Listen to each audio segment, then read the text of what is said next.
Welcome back guys, my name is Amir and in this episode I want to show you how to use glitch in your videos. Here in Effect tab, search UniGlitch and add it to your clip. Okay guys, there's some default setting and I don't like this. I want to change it to my personal glitch. In this episode I make a personal glitch for myself.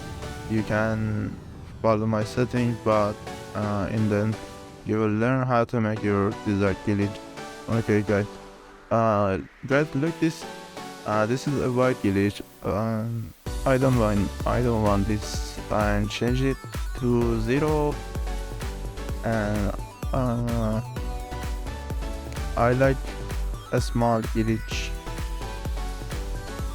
Nice. Here I show you what happens if I change speed and frequency.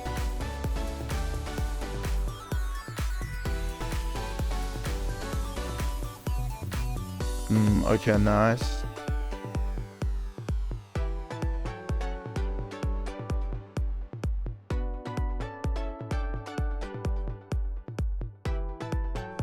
I hope you enjoyed this video and thanks for watching. Do subscribe for more. Thank you. See you guys.